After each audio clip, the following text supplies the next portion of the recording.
بن کے چلی ہے. السلام علیکم ورحمۃ اللہ. ایک مرتبہ پھر آپ کو ARY ڈیجیٹل نیٹ ورک پر ہماری یہ خصوصی ٹرانسمیشن سلام یا زینب رضی اللہ تعالی عنہا خوش آمدید کہتا ہوں. ناظرین کرام، یہ وہ لمحات ہیں پاکستان کے وقت کے مطابق کہ جب امام علی مقام سیدنا حسین رضی اللہ تعالی عنہ لاشیں سمیٹ رہے تھے.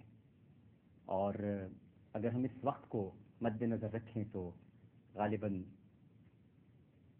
حضرت قاسم بھی شہید ہو چکے ہیں، حضرت علی اکبر بھی شہید ہو چکے ہیں، حضرت اون محمد بھی شہید ہو چکے ہیں. اور یہ وہ لمحات ہیں کہ شاید ہم کہہ سکتے ہیں کہ امام علی مقام سیدنا حسین رضی اللہ تعالی عنہ نے اپنے غازی عباس علمدار رضی اللہ تعالی عنہ کو مشکیزے اور چھاگل بھرنے کے لیے فرات کی طرف بھیجا ہے.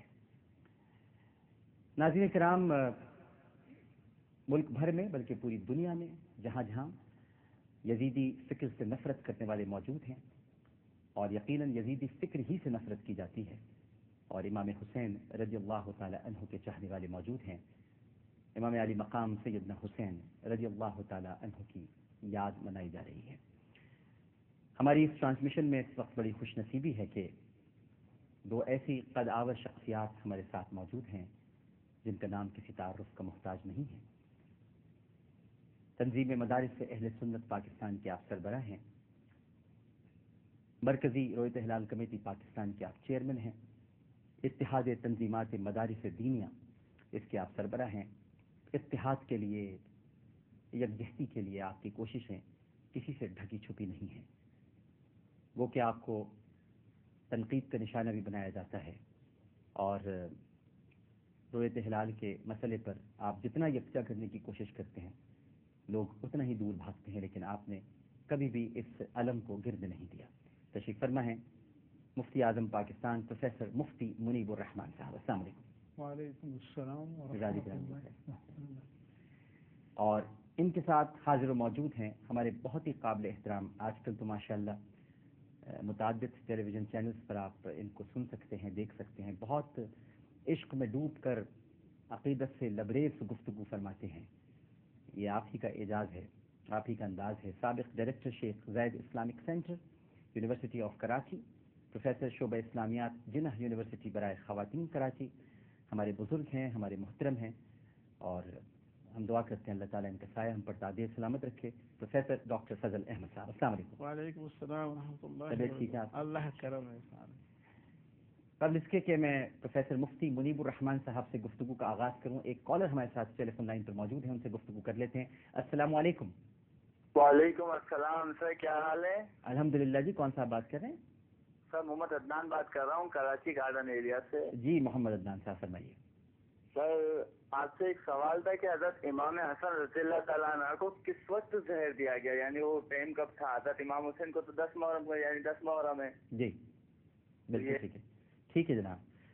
مفتی صاحب، آج پوری دنیا میں امام علی مقام سیدنا حسین رضی اللہ تعالی عنہ کی یاد میں ذکر بھی ہو رہا ہے، مجالس بھی ہیں، مجالس عزا بھی ہیں، ذکر شہادت حسینی بھی ہے. میں ایسی ایک سوال آپ سے کروں ایک طالب علم کی حیثیت سے، کیا ہم ان محافل کو، ان ایام میں لوگوں کے جوش و خروش کو دیکھتے ہوئے اسے عقیدت کی معراج کہہ سکتے ہیں؟ بسم اللہ الرحمن الرحیم.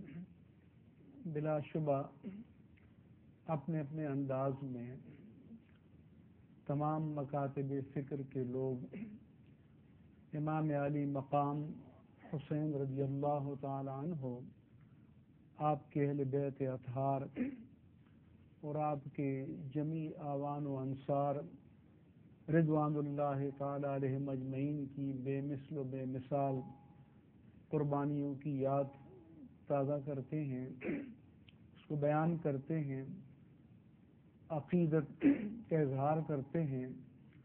لیکن میرے نزدیک یہ اظہار عقیدت تو ہے، معراج عقیدت نہیں ہے. اظہار عقیدت ہے کیونکہ ہم سہل کوش بن گئے ہیں، ہم نے اپنے لیے آسان راستہ اختیار کر لیا، جی علامات کو ہم اپنا لیتے ہیں اور اسے اصول کا درجہ دے دیتے ہیں، لیکن حقیقت سے دور ہو جاتے ہیں۔ مثال کے طور پر منا میں ہم جمرات کو کنکریاں مارتے ہیں، جمرہ اولا، وسطی اور عقبہ، لیکن اپنے اندر اگر کوئی شیطان یا شیطانی خواہشات پرورش پا رہی ہیں تو ان کو ہم رجم نہیں کرتے، ان کو ہم کچلنے اور ختم ہونے کے لیے تیار نہیں ہوتے۔ میرے نزدیک امام علی مقام حسین رضی اللہ تعالیٰ عنہ سے عقیدت کی معراج یا عقیدت کی حقیقت یہ ہونی چاہیے کہ وہ مقاصد، وہ آدرش جن کے لیے انہوں نے تاریخ انسانیت کی یہ بے مثال قربانی پیش کی، ان کی طرف ہم قدم بڑھاتے۔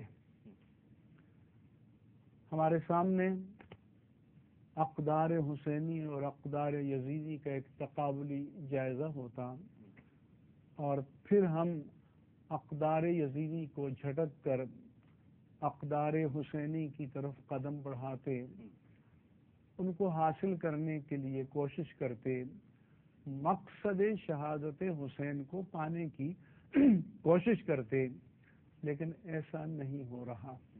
میں ایک جگہ مکالمہ کر رہا تھا، چینل والے نے اب ٹیلی فون پر لیا تو میں نے ان سے عرض کیا کہ امام حسین رضی اللہ تعالیٰ عنہ جس مقصد کے لیے گئے تھے وہ مقصد تو نظام کو بدلنا تھا، تو وہ فرمانے لگے کہ یہ تو سیاست کی بات ہو جائے گی، آپ انفرادی اصلاح کی بات کیجئے۔ سیدھی سی بات ہے۔ تو میں نے کہا حضور کیا امام حسین کی رضی اللہ تعالیٰ عنہ اپنے تمام اہل بیت اطہار اور عوان و انصار کو لے کر کسی تبلیغی چلے پر گئے ہوئے تھے؟ بہت اچھا آپ نے جواب دیا۔ کسی پیری مریدی کے آپ کوئی حلقہ جمانے کے لیے گئے ہوئے تھے؟ وہ نظام کو بدلنے کے لیے، نظام کو چیلنج کرنے کے لیے گئے تھے۔ اگر کسی تبلیغی چلے پہ گئے ہوتے تو کسی یزید وقت کو ان سے کوئی پریشانی نہ ہوتی، کوئی تفکر نہ ہوتا، بلکہ وہ معاون بنتا کہ آپ اس کام میں لگے رہیں اور ہم آپ کے مددگار بنیں گے۔ تو ان کے لیے مشکلات تو پیش ہی اس لیے آئیں کہ وہ نظام کو بدلنے گئے تھے، وہ باطل قدروں کو بدلنے کے لیے گئے تھے۔ منہاج نبوت پر جو خلافت راشدہ کا ایک شعار اور رول ماڈل چلا رہا تھا، جو تبدیل ہو رہا تھا، وہ اس کے آگے بند باندھنے چلے گئے تھے اور اس کو پلٹ کر منہاج نبوت کی طرف منتقل کرنے کے لیے گئے تھے۔ تو ظاہر ہے کہ یہ تو باطل کے لیے چیلنج تھا۔ جیسے آج بھی اگر ہم مغرب میں جا کر کوئی تبلیغی اجتماعات کر لیں اور طرح کے اجتماعات کر لیں تو ان کو اس سے کوئی سروکار نہیں ہے، نہ ان کو کوئی پریشانی ہے۔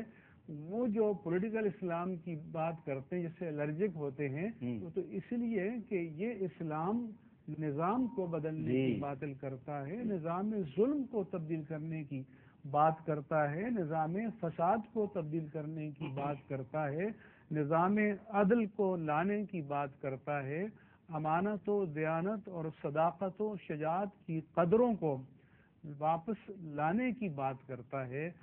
ان قدروں کو قبول کرنے کے لیے آج کوئی بھی تیار نہیں ہے۔ جتنی بڑی تعداد میں آج یہ عقیدت کے لیے نکلے ہیں، میں کہتا ہوں کہ اتنی مین پاور، اتنی افرادی قوت اگر مجتمع ہو کر اقدار حسین کے لیے کھڑی ہو جائے، کیا بات، اور اپنے قریب جو ہمیں یزید نظر آئیں ان کے مقابل استقامت کے ساتھ کھڑی ہو جائے، تو پھر کربلا زندہ ہو جائے۔ اللہ اکبر۔